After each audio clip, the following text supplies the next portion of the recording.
Very warm welcome to Arihant academy. Arihant academy के इस YouTube platform पे मैं प्रवीण मिश्रा आप सबका स्वागत करता हूं। जैसा कि हमने देखा कि कल क्या हुआ कि Chhattisgarh police PHQ police headquarter जो है आपका रायपुर, उसने क्या किया है, आपका एसआई मेंस का सिलेबस रिलीज कर दिया। ठीक है, तो मैं फिर से बोलूंगा कि एक बार फिर से माता का जगराता चालू कर दें, अंबिकापुर रतनपुर महामाया देवी से मन्नत मांग ले कि एन केन प्रकार मेंस परीक्षा हो जाए। ठीक है, जल्द से जल्द आपका रिजल्ट डिक्लेयर हो जाए और मेंस परीक्षा हो जाए। मेंस परीक्षा में करना क्या है, अपने को क्या क्या सिलेबस है उसी के पे बात करते हैं, चर्चा करते हैं अपन थोड़ा सा। तो इसमें क्या क्या पोस्ट है, सबसे पहले तो वो देख लेते हैं। तो इसमें सूबेदार का पोस्ट है, उप निरीक्षक का पोस्ट है, प्लाटून कमांडर का पोस्ट है। ठीक है, इसके लिए तीन अलग अलग आपका सिलेबस डिजाइन किया। जो कॉमन सिलेबस है उसकी मैं बात करूंगा और बाकी सिलेबस पे भी मैं बुक बता दूंगा आपको कि क्या पढ़ना है, कहां से पढ़ना है, कैसे पढ़ना है। ठीक है, तो ये जो कॉमन सिलेबस है आपका, हिंदी हिंदी तो था ही, हम पहले से सोच के चल ही रहे थे। अच्छा, इससे पहले क्या हो रहा था कि मेंस का सिलेबस डिफाइन नहीं था। ठीक है, और बहुत सारे बच्चों के पास ना पुराना सिलेबस भी नहीं मिल पा रहा था, प्रीवियस ईयर क्वेश्चन भी नहीं मिल पा रहा था, तो तैयारी बहुत भटक के कर रहे थे लोग। ठीक है, कि क्या पढ़ना है, कहां से पढ़ना है, हिंदी पढ़ रहे हैं तो हिंदी हिंदी ही पढ़े जा रहे हैं, क्या हिंदी में आ जाएगा, कुछ डिफाइन नहीं था। लेकिन अब ये सिलेबस आने से ना हमारा जो तैयारी है वो स्पेसिफिक हो पाएगा। ठीक है, हम क्या करेंगे कि सिलेबस के अकॉर्डिंग तैयारी कर पाएंगे, उससे भटकेंगे नहीं, वो बहुत जरूरी है आपका। ठीक, तो हिंदी में देखिए, हिंदी एकदम सिंपल है, कुछ है नहीं हिंदी में। हिंदी का जो स्टार्टिंग का है कि हिंदी कहां से आया, क्यों आया, हिंदी के साथ अन्य भाषाएं कौन कौन सी बनी, क्या है, वर्णमाला, क ख ग घ ङ, मुंह से कौन सा बोलते हैं अपन। ठीक है, तालु से कौन सा बोलते हैं, वही सारी चीजें होंगी। पर्यायवाची विलोम रात भर में याद नहीं होगा, इसको हमेशा पढ़ते रहिए, लगे रहिए इसके साथ। ठीक, तत्सम तद्भव उपसर्ग प्रत्यय संधि समास, वही पुराना हिंदी है आपका। इसके बाद इसमें जो देखने लायक चीज है, ठीक है, वो है कि क्या एक्स्ट्रा पढ़ना है। ठीक है, तो रस छंद अलंकार एक्स्ट्रा पढ़ना है। एक चीज और याद रखिएगा कि छत्तीसगढ़ी भी ऐड हो गया है। ठीक है, छत्तीसगढ़ी लैंग्वेज भी ऐड है, छत्तीसगढ़ी लैंग्वेज भी आपको पढ़ना पड़ेगा। छत्तीसगढ़ी लैंग्वेज में स्पेशली यहाँ पे लोकोक्ति और मुहावरे की बात की गई है, लेकिन हो सकता है कि छत्तीसगढ़ी का एक हिडन सिलेबस हो, उसमें से भी कुछ पूछ ले, तो ये इसके लिए आप ये नहीं बोल सकते ये आउट ऑफ सिलेबस हो गया, ऐसे नहीं कर सकते आप। ठीक है, आपको थोड़ा सा छत्तीसगढ़ी लैंग्वेज पे फोकस करना पड़ेगा। ठीक है, क्यों, क्योंकि छत्तीसगढ़ के प्रसिद्ध कवि लेखक, ये तो क्वेश्चन आपका बन ही रहा है, सिलेबस में मेंशन ही है। तो छत्तीसगढ़ी से 2 टॉपिक हो गया, तो बट ऑब्वियस है कि इधर उधर से थोड़ा सा क्वेश्चन आपका पूछा जा सकता है, तो इसके लिए आप एकदम परेशान नहीं होंगे। ठीक, तो ये हो गया। इसके बाद एक नया चीज ऐड हुआ है, ये जनरली आपका ऐसा जो तैयारी करने वाले रहते हैं वो ध्यान नहीं देते कि काव्य की परिभाषा, भेद, मुक्तक काव्य, प्रबंध काव्य, महाकाव्य, खंड काव्य। ठीक है, तो इस पे आपको लिस्ट फोकस करना है। ठीक है, इस पे आपको कम से कम समय देना। ये नहीं कि अब 2 महीना रामायण महाभारत, ठीक है, महाकाव्य 5-5 महाकाव्य याद करने लगे, कालिदास बन गए। ठीक है, तो कालिदास बन जाएंगे, ऐसा ही नहीं बन पाएंगे। तो इस पे आपको सबसे कम फोकस करना है। ठीक है, अगर एक आध क्वेश्चन आता भी है, अगर बना तो बना, नहीं बना तो किसी से नहीं बनेगा। ठीक है, कोई इतना आपका प्रबंध काव्य, महाकाव्य, खंड काव्य फोकस नहीं करेगा। इसके बाद ये आपका बोनस है, गद्यांश पद्यांश प्रैक्टिस कर लीजिए, एक आठ को इधर उधर का पेपर लेके। ठीक है, शीर्षक सारांश एवं जो भी प्रश्न रिलेटेड रहेंगे उससे ये हो जाएगा। बुक कौन कौन सी पढ़नी है हिंदी के लिए, तो हिंदी के लिए हिंदी ग्रंथ एकेडमी ले लो भैया। ठीक है, हिंदी ग्रंथ अकादमी की जो किताब आती है, ठीक है, हिंदी स्पेशल के लिए, हिंदी विशिष्ट के लिए, ये रख सकते हैं आप। ठीक है, इसके बाद छत्तीसगढ़ी लैंग्वेज के लिए भी सेम पब्लिकेशन हिंदी ग्रंथ एकेडमी का ही किताब लेकर के आप तैयारी अपना स्टार्ट कर दीजिए। तो ये इससे हिंदी कवर हो जाएगा। हिंदी कवर हो गया तो फिर आगे चलते हैं हम लोग इंग्लिश की तरफ। इंग्लिश में बहुत ज्यादा परेशान होने जैसा कुछ है नहीं, क्योंकि एस्से राइटिंग है। एस्से राइटिंग के लिए आप बस प्रैक्टिस कर सकते हैं, आप वोकैब सेलेक्ट कर सकते हैं कि क्या अच्छे वर्ड्स बोले, और तो कुछ विशेष करेंगे नहीं एस्से राइटिंग के लिए। Hindi to English, English to Hindi, ये भी बोनस टाइप का हो जाएगा। टेंस, मॉडल्स, आर्टिकल्स, जब से आपने जन्म लिया है और जब से आपने अंग्रेजी सीखना चालू किया तब से ये चालू हो जाता है, और उसी टाइम से चालू हो जाता है वॉइस और नरेशन भी, लेकिन ये आज दिन तक लोगों से बन नहीं पाता। तो ये 2 टॉपिक पे फोकस कीजिए, इन 2 टॉपिक से क्वेश्चंस भी बनते हैं। ठीक है, प्रीपोजिशन और क्लॉजेस भी ऐसे देख लीजिए। इंग्लिश पढ़ने के लिए आपको बहुत ज्यादा भटकने की आवश्यकता नहीं है। ठीक है, आप लुसेंट की इंग्लिश ले सकते हैं। ठीक, इंग्लिश के लिए आप एक तो लुसेंट की इंग्लिश कवर कर लो, इसमें अति इंग्लिश दे दिया है। ठीक है, तो इतना भी नहीं पढ़ना चाहते तो कोई भी एक 10th का भैया ग्रामर का बुक उठा लीजिए और 10th का ग्रामर का बुक पढ़ दीजिए। ठीक है, कहीं का भी अपने छोटे भाई बहनों को बोलो कि 10वीं का जो ग्रामर वाला किताब है उसको आपको एक हफ्ते के लिए दे दे और ये चीजें आप कवर कर लो उससे, ठीक है। स्पेशली फोकस करना, वॉइस नरेशन कितना भी तैयारी कर लो, ये जो दो टॉपिक है इससे क्वेश्चन आपके गलत हो ही हो जाते हैं, ठीक है। इसके बाद फिर आगे बढ़ते हैं। आगे का सिलेबस सामान्य ज्ञान एवं अध्ययन का है, ठीक है। तो सामान्य ज्ञान एवं अध्ययन में पहला है आपका सामान्य विज्ञान, ठीक है। सामान्य विज्ञान, सामान्य विज्ञान में क्या क्या चीजें हैं, भौतिकी, रसायन विज्ञान और जीव विज्ञान। फिर आगे आपका फर्दर डिस्क्राइब कर दिया है कि आपको क्या पढ़ना है क्या नहीं पढ़ना है। अब लगे भौतिकी पढ़ने, एमएससी की किताब उठा के भौतिकी पढ़ दी तो उतना भी नहीं पढ़ना है, सिंपल क्या पढ़ना है, आविष्कार एवं खोजें। अगर आपको पता हो कि कभी कभार बस में चढ़ के जो किताब बेचने वाला 10 रुपए में सामान्य ज्ञान का किताब नहीं बेचता, तो बस ये वही वाला विज्ञान है आपका, इससे ज्यादा आपको नहीं पढ़ना है, ठीक है। आप C3 C4 साइकिल पढ़ना चालू कर दिए बायो में, ठीक है। केमिस्ट्री में लगे पीरियोडिक टेबल याद करने आप, ठीक है, एक एक एलिमेंट के बारे में जानना चालू कर दिए, तो ये सारा कुछ करने की आवश्यकता नहीं है आपको। सिंपल एक किताब उठा लीजिए, ठीक है, जिसमें जनरल नॉलेज हो आपका, ठीक है। जनरल स्टडी नहीं है, जनरल नॉलेज है, साइंस, ध्यान दीजिएगा।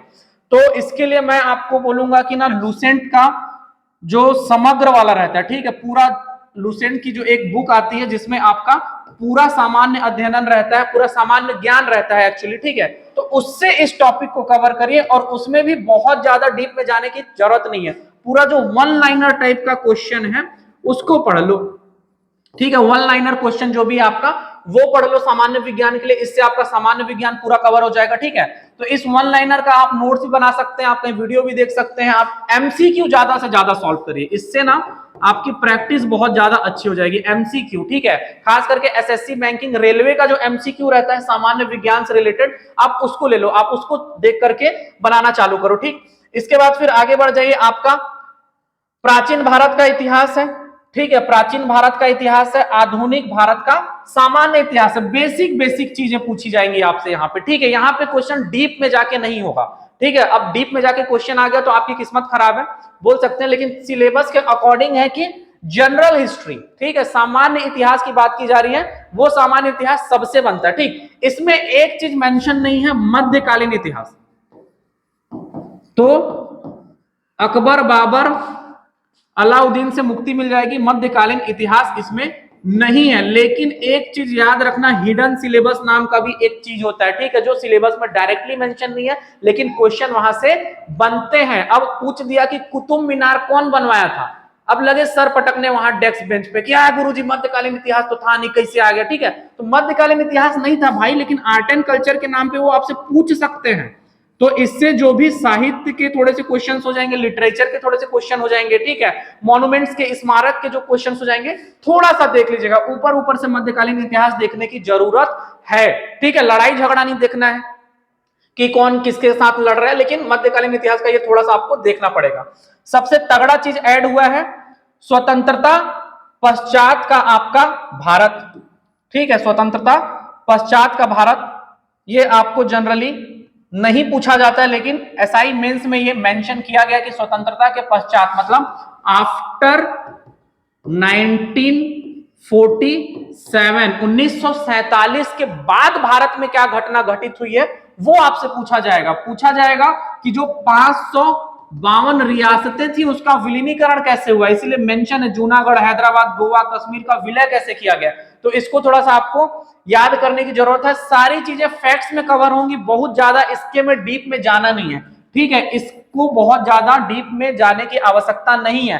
पूछो क्यों, क्योंकि भारत पाक युद्ध, कारगिल पढ़ लो, चिपको आंदोलन आप पढ़ते ही हैं, ठीक है, ज्योग्राफी में पढ़ते ही आप, राज्यों का पुनर्गठन आप कॉन्स्टिट्यूशन में पढ़ते ही हैं। तो इसमें ये वाला देख के ना इस स्वतंत्रता के पश्चात का भारत, अब एक स्पेक्ट्रम खरीद लिए 1947 के बाद का, पढ़े जा रहे हैं, ठीक है, विपिन चंद्रा खरीद लिए आफ्टर 1947, अब पढ़े जा रहे हैं, नहीं भाई इसको नहीं पढ़ना है उतना ज्यादा, ठीक है। ये आपका किससे, ये जो भी आपका पूरा सिलेबस है उसमें कहीं ना कहीं ये कवर हो जाएगा। राज्यों का पुनर्गठन आप कॉन्स्टिट्यूशन में पढ़ते हो, ठीक है, भारत की अंतरिक्ष में भूमिका, इसरो आप ये कहा साइंस एंड टेक में पढ़ते ही हो, श्वेत क्रांति आप, हरित क्रांति, ठीक है, ये सारा कुछ आप इकोनॉमिक्स में पढ़ते हैं, ज्योग्राफी में पढ़ते हैं। तो ये सिलेबस आपका science and tech, constitution, economics, geography, कहीं ना कहीं योजना आयोग, नीति आयोग, फिर ये आपका इंडियन कॉन्स्टिट्यूशन की बात आ गई तो इंडियन कॉन्स्टिट्यूशन में ये वाला सिलेबस कवर हो जाएगा। तो इसके लिए आपको अलग से पढ़ने की जरूरत नहीं है।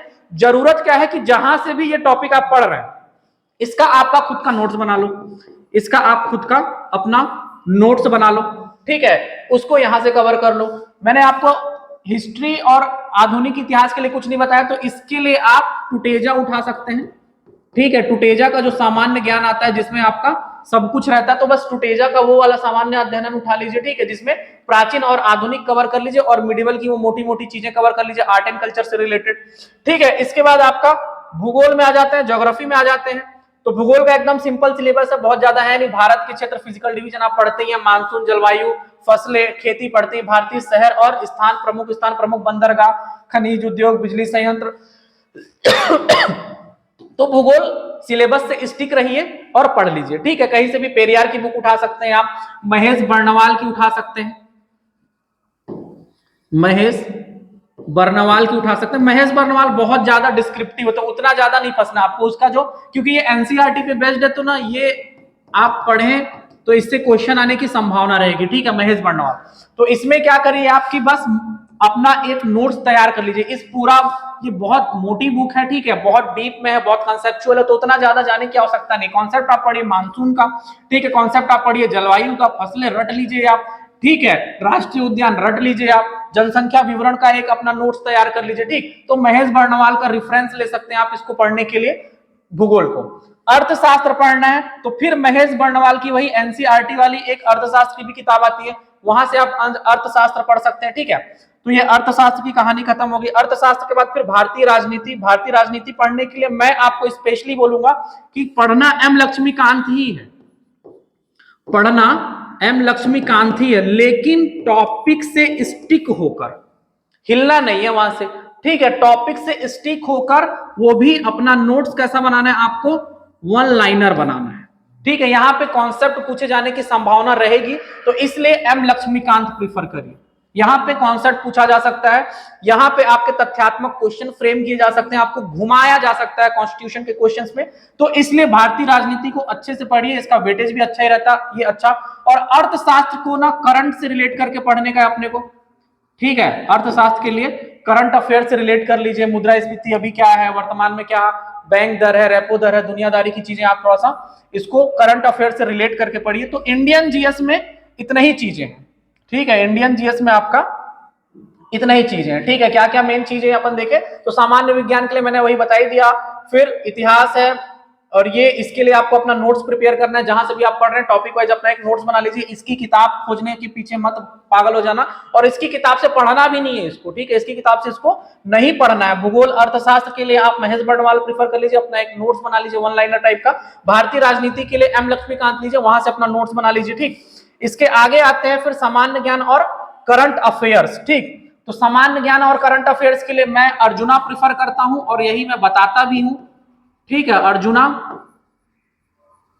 क्लासेस बिलासपुर का करंट अफेयर्स का आपका हमेशा एक 3 महीने में 6 महीने में वार्षिक आते रहता है उनका एडिशन, तो वो उठा लीजिए और वहां से पढ़ लीजिए। ठीक है, करंट अफेयर्स। अब देखिए इसमें करंट अफेयर्स और भारतीय कला संस्कृति को भी ऐड कर दिया। ठीक है, जो मैं मध्यकालीन इतिहास में बोला कि आर्ट एंड कल्चर नहीं छोड़ना है, वो यहाँ पे मेंशन किया हुआ है कि भारतीय आर्ट एंड कल्चर एग्जाम में आएगा।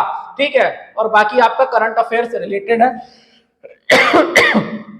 थोड़ा सा आईआर का पोर्शन भी है, भारत और उसके पड़ोसी देश। ठीक है, इंटरनेशनल रिलेशन। तो इंटरनेशनल रिलेशन में आपको देखना है कौन सा समिट कहां हो रहा है, मोदी जी कहां कहां जा रहे हैं, ठीक है, कहां कहां उड़ रहे हैं, उनका सुबेरे कहां हो रहा है, उनका शाम कहां हो रहा है। तो ये थोड़ा सा आपको इंटरनेशनल रिलेशन में देखना पड़ेगा। इसके बाद आ जाइए छत्तीसगढ़ में। छत्तीसगढ़ का भी अच्छा बड़ा तगड़ा सिलेबस है आपका। तो छत्तीसगढ़ के सिलेबस में इन्होंने क्या क्या ऐड किया, छत्तीसगढ़ के सिलेबस में इन्होंने राजनैतिक इतिहास ऐड कर दिया है। ठीक है, तो राजनीतिक इतिहास आप पढ़ ही सकते हैं कि क्या क्या छत्तीसगढ़ बना कैसे, कहां कहानी क्या घटित हुई, स्वतंत्रता आंदोलन ऐड है आपका। तो ठीक है, पूरा छत्तीसगढ़ का इतिहास एक लाइन में मान लो इसको। फिर पूरा आपका ट्राइबल, आर्ट एंड कल्चर, त्योहार, व्यंजन, शासकीय सांस्कृतिक महोत्सव, इस पे फोकस करना है भैया। शासकीय सांस्कृतिक महोत्सव पे फोकस करना है, कोई भी महोत्सव छूट ना जाए आपसे। ठीक है, काका हमारे कब उड़े हैं, कहां उड़ के पहुंचे हैं, कौन सा फीता काटे हैं, ठीक है, फीता काटने के बाद कौन सा सांस्कृतिक महोत्सव प्रारंभ हुआ है, कहां पे होता है, कब होता है, क्यों होता है, आयोजन कौन करवाता है, ये सारा इंपॉर्टेंट रहेगा। इससे क्वेश्चन बनेगा आपका। ठीक है, ये करंट से रिलेट करके ही पढ़ पाएंगे आप शासकीय सांस्कृतिक महोत्सव। ठीक, खेल कूद वाला क्वेश्चन आप जैसे कि सीजीपीएससी में देखे ही थे हम लोग कि खेल कूद से भी क्वेश्चन आ गया था, करंट से रिलेट करके खेल कूद आया था। तो ये शासकीय महोत्सव और खेल कूद, ये इसको करंट से रिलेट कर लेना, छत्तीसगढ़िया ओलंपिक से रिलेटेड क्वेश्चन यहाँ पे आपसे बन सकते हैं। इसके बाद छत्तीसगढ़ का भी वही क्वेश्चन कि आफ्टर इंडिपेंडेंस छत्तीसगढ़ में क्या क्या कहानी घटित हुई। तो स्वतंत्रता के पश्चात छत्तीसगढ़ का आर्थिक विकास देखिए कि कहाँ पे क्या उद्योग स्थापित हो रहे हैं, खेती में क्या किए, सिंचाई में क्या किए, सामाजिक, राजनीतिक, औद्योगिक और समग्र विकास। तो इस टॉपिक को लेकर भी आपको बहुत ज्यादा परेशान होने की नीड नहीं है। अगर आप पूरा छत्तीसगढ़ एकदम बेहतरीन टाइप से पढ़ते हैं, ठीक है, चीजें आपको क्लियर है, फैक्ट्स एंड कॉन्सेप्ट कवर किया हुआ है आपने, तो ये टॉपिक आपको अपने आप कवर हो जाएगा, इसके लिए आपको लोड लेने की आवश्यकता है नहीं। इसके बाद छत्तीसगढ़ का भूगोल है, नदी, जंगल, पहाड़, पर्यटन स्थल। पर्यटन स्थल से क्वेश्चन आएंगे। पर्यटन स्थल के लिए आप जो भी किताब प्रिफर कर रहे हैं, हिंदी ग्रंथ अकादमी का किताब प्रिफर कीजिएगा, वरना वही होगा कि रामगढ़ की पहाड़ी आपका कहां, बस्तर में चली जाएगी, बस्तर की कुछ चीजें सरगुजा में आ जाएंगी और आप बाद में क्लेम भी नहीं कर पाएंगे। तो इसलिए पर्यटन स्थल से क्वेश्चन आते हैं। पर्यटन स्थल बहुत इंपॉर्टेंट टॉपिक है और इसके लिए ऑथेंटिक किताब से पढ़ना बहुत जरूरी है। जैसे कि क्वेश्चन आया हुआ था सीजीपीएससी में, महादेव पहाड़ी कहाँ स्थित है, तो महादेव पहाड़ी कहाँ स्थित है, जसपुर में स्थित था, ठीक है। आधे से ज्यादा लोगों को ये चीज पता ही नहीं थी। तो इसके पर्यटन स्थल के लिए तगड़ा आपको तैयारी चाहिए। इसका एक अपना लाइन, एक 1 पेज में अपना नोट्स बना लो, प्रमुख प्रमुख पर्यटन स्थल, क्योंकि इतना तैयारी तो हम लोग कर ही चुके हैं कि बहुत सारी चीजें हमको याद ही रहती है, ठीक। तो ये पर्यटन स्थल क्लियर कर लो। छत्तीसगढ़ में उद्योग, कृषि, व्यापार, वाणिज्य छत्तीसगढ़ के इकोनॉमिक्स से कवर हो जाएगा। छत्तीसगढ़ के महत्वपूर्ण व्यक्तित्व एवं उनका योगदान, तो इसमें मेंशन करना है कि काका के करीबी कौन है, या काका की संस्था से करीबी कौन कौन है, काका की पार्टी से करीबी कौन कौन है, तो उससे क्वेश्चन आने की संभावना आपकी बढ़ जाएगी। ऐसा होता नहीं है, लेकिन करंट में वही चलेंगी चीजें, ठीक है, करंट में वही चलेंगी, तो इसलिए आपका वहां से क्वेश्चन आना स्वाभाविक है। जैसे आपसे पंडित सुंदरलाल शर्मा का क्वेश्चन कर सकता है, डॉक्टर खूबचंद बघेल का क्वेश्चन कर सकता है, चंदूलाल चंद्राकर से रिलेटेड कुछ चीजें पूछी जा सकती हैं। तो ये छत्तीसगढ़ के महत्वपूर्ण व्यक्तित्व एवं उनके योगदान में आपको देखना रहेगा, ठीक। इसके बाद कुछ नई चीजें शामिल है जिसका हम लोग थोड़ा सा नहीं ऐसा इमेजिन कर पा रहे थे कि ये चीजें भी आ जाएंगी एसआई के सिलेबस में। मानवाधिकार, ठीक है, तो एसआई बनने के बाद की जो जो चीजें हैं वो आपसे पहले ही पूछ ले रहे हैं, ठीक है। मानव अधिकार के बारे में पूछ ले रहे हैं ताकि आप एसआई बन करके मानव अधिकार संबंधित कुछ गलतियां ना कर बैठे। यातायात में अगर आपकी पोस्टिंग हो गई तो दाएं चल, बाएं चल, हरा लाल पीला लाइट के बारे में भी आपको जानकारी होना चाहिए। राष्ट्रीय सुरक्षा के मुद्दे, प्रदूषण एवं जलवायु परिवर्तन, वन्य जीव संरक्षण, ये 2 टॉपिक आपका अलग से है। वन्य जीव संरक्षण के लिए आप ये मतलब बेसिकली आपको इसमें क्या पढ़ना है, ये जो एक्ट्स हैं उनको ही कवर करना है, ठीक है। इनसे रिलेटेड जो अधिनियम है, ठीक है, इनसे रिलेटेड जो कानून में प्रावधान है, ठीक है, अधिनियम क्या प्रावधान है, तो ये एक्ट कवर करना है आपको। मानवाधिकार का जो एक्ट है वो पढ़ लीजिए, यातायात से रिलेटेड जो भी एक्ट है वो पढ़ लीजिए, ठीक है। राष्ट्रीय सुरक्षा, नेशनल सिक्योरिटी के जो भी मुद्दे हैं उससे रिलेटेड अधिनियम, प्रावधान, एक्ट क्या है, प्रदूषण एवं जलवायु परिवर्तन, वन्य जीव संरक्षण, तो इसमें बेसिकली आपको पूरा एक्ट कवर करना है, ठीक है। इसी से रिलेटेड क्वेश्चंस भी आएंगे, इसी ओरिएंटेशन में क्वेश्चंस आएंगे, ठीक। तो ये आपका अनएक्सपेक्टेड था ये सिलेबस, इस सिलेबस पे ध्यान दीजिएगा, इस सिलेबस से क्वेश्चन आने का भी वेटेज ज्यादा रहेगा, ठीक है। बाकी अगर भूगोल से 2 क्वेश्चन आ रहे हैं तो हो सकता है कि इन टॉपिक से आपके एक टॉपिक से एक क्वेश्चन तो तय है, 5 क्वेश्चन 6 क्वेश्चन आपके यहां से बन जाएंगे। इस पे विशेष फोकस करना है आपको, मैंने इस पे 4 स्टार मार्क कर दिया, ठीक है, एकदम 4 स्टार चीज है, इसको देख के ही जाना है आपको, इसको आप छोड़ नहीं सकते, बिल्कुल भी गलती नहीं कर सकते इसको छोड़ने का, ठीक है। इसके बाद फिर आपका एप्टीट्यूड टेस्ट है, तो मैंने आपको जीएस के बारे में बता दिया। एप्टीट्यूड टेस्ट के लिए मैं संस्था के डायरेक्टर जगदीश पांडे सर को इनवाइट करता हूं, वो आपको एप्टीट्यूड से रिलेटेड चीजें क्लियर करेंगे, मैथ्स रीजनिंग से रिलेटेड चीजें क्लियर करेंगे, क्योंकि इस पेपर का वेटेज 200 है, तो ये बनना मस्ट है आपसे, ठीक है। आइए sir. Thank you sir. Sir ने तो आप लोगों को बहुत ही डिटेल में सब कुछ बता ही दिया है। तो ये मेरा सब्जेक्ट है एप्टीट्यूड टेस्ट, तो इसको मैं ही बता देता हूं आपको कि क्या करना है, कितना पढ़ना है, कहां से पढ़ना है।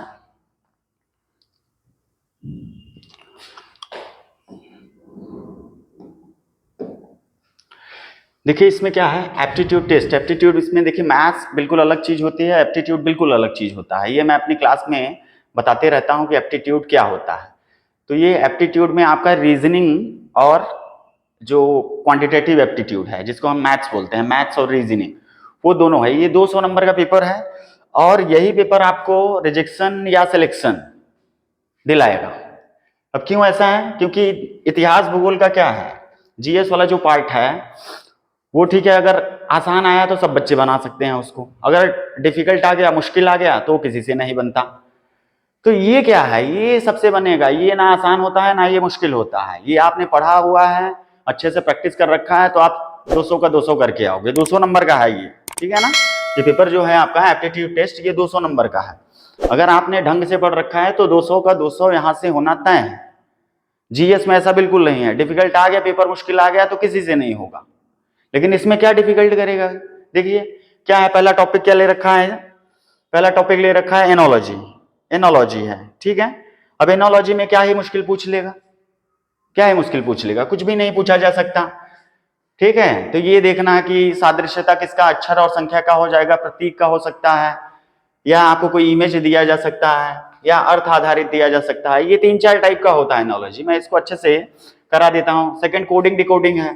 कोडिंग डिकोडिंग आप सबने पहले पढ़ रखा होगा, नहीं पढ़ रखा है तो कोई बात नहीं, इसको आप आराम से पढ़िए, आसानी से हो जाता है। क्लासिफिकेशन, ये भी एनोलॉजी जैसा ही है, क्लासिफिकेशन बिल्कुल एनोलॉजी जैसा ही है।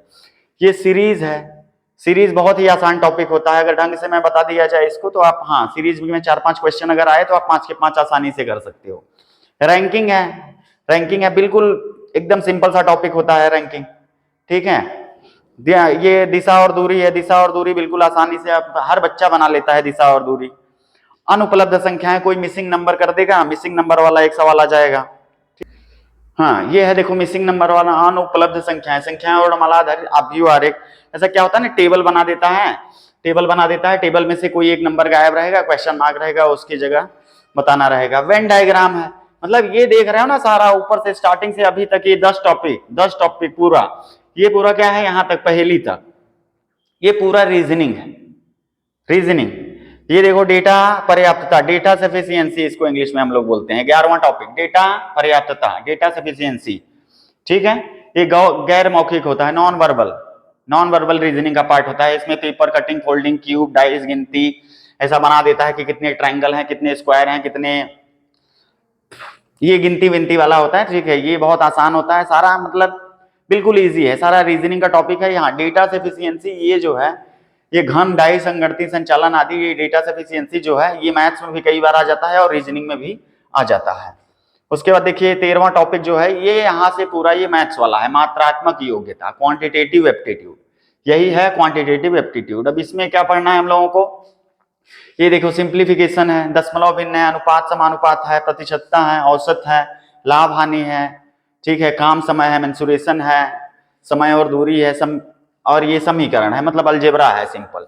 तो ये सारा पढ़ना है, मतलब पूरा पूरा जो हमारा सिंपल अरिथमेटिक होता है, अरिथमेटिक वाला पार्ट जो है वो पूरा कवर कर रखा है, ठीक है। पूरा अरिथमेटिक आपको पढ़ना है, आपको एडवांस मैथ्स नहीं पढ़ना है, आपको ट्रिग्नोमेट्री नहीं पढ़ना है, आपको ज्योमेट्री नहीं पढ़ना है, मेंसुरेशन करना है तो मेंसुरेशन यहाँ पे लिख दिया गया है, ठीक है। यहाँ पे समीकरण लिख दिया गया है, समीकरण लिख दिया गया मतलब आपको अलजेब्रा भी पढ़ना है, ठीक है। अब उसके बाद लास्ट फिर से ये रीजनिंग का टॉपिक आ जाता है, तार्किक और विश्लेषणात्मक तर्क, ठीक है।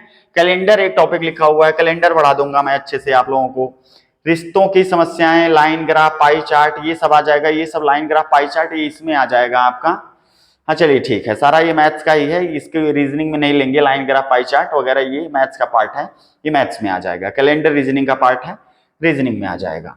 तो आपको ये 200 नंबर में, मतलब ये मान के चलिए कि 100 नंबर का मैथ्स हो जाएगा और 100 नंबर का रीजनिंग हो जाएगा, या थोड़ा ऊपर नीचे हो सकता है, ऐसा लिखा तो नहीं है कौन कितने नंबर का आ जाएगा।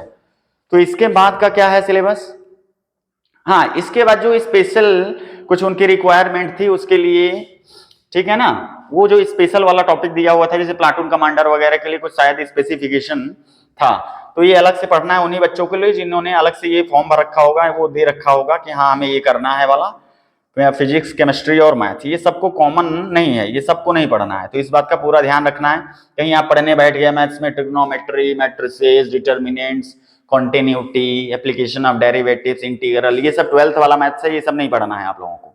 प्रोबेबिलिटी, सेट्स, ठीक है, ये स्पेशल है, ये जो अलग से रिक्वायरमेंट है किसी किसी पोस्ट के लिए, ये उन बच्चों को पढ़ने दीजिए आप इसमें मत भिड़ जाइएगा, केमिस्ट्री में आप लगे पढ़ने ये सब, ठीक है, बिल्कुल भी ये सब आप लोगों को नहीं पढ़ना है। तो ये देखो एकदम शानदार, बहुत अच्छा मौका है आप लोगों के पास। और हम लोगों की पूरी कोशिश होगी कि हमारे पास जो बच्चे पढ़ रहे हैं उनका 100% सिलेक्शन करा दिया जाए। ठीक है, तो ये बात आप लोगों को समझ में आ गई कि 15 टॉपिक है, 200 नंबर का है। तो आप ये मान के चलिए कि अगर मैं पढ़ाऊंगा आप लोगों को तो ये 200 में 200 आना तय है। 100% 200 में 200 आ जाएगा। और बाकी हमारी पूरी अरिहंत टीम है जीएस के लिए। एक एक चीज आप लोगों को हम लोग पढ़ा रहे हैं, एकदम सिलेबस के अकॉर्डिंग करा रहे हैं, तो सब कुछ हो जाएगा। तो आपका सिलेक्शन का चांस बहुत ज्यादा बढ़ जाएगा अगर आप हमसे सही टाइम पे जुड़ जाते हो। तो अभी हमारी क्लासेस एक आध महीना हुआ है रन करते हुए हम लोगों को, ये जो एसआई का मेंस का जो बैच हो रहा है, तो अभी भी बहुत लेट नहीं हुआ है। जो बच्चा ज्वाइन करना चाहता है हमारी ऑफलाइन क्लासेस, वो गांधीनगर हमारा इंस्टीट्यूट है, गांधीनगर में, अंबिकापुर गांधीनगर में आकर ज्वाइन कर सकता है। ठीक है, तो बिल्कुल आप लोगों को टेंशन नहीं लेना है एप्टीट्यूड टेस्ट का। इसमें जो 15 टॉपिक हैं बिल्कुल बहुत ही आसान है और बहुत ही शानदार तरीके से मैं सारी चीजें पढ़ाता हूँ। आप लोग अगर क्लास करोगे या मैंने वीडियोज यूट्यूब पे डाल रखी है देखोगे तो आपको खुद ही समझ में आ जाएगा। तो फिर ठीक है, बस इतनी सी बात। Thank you.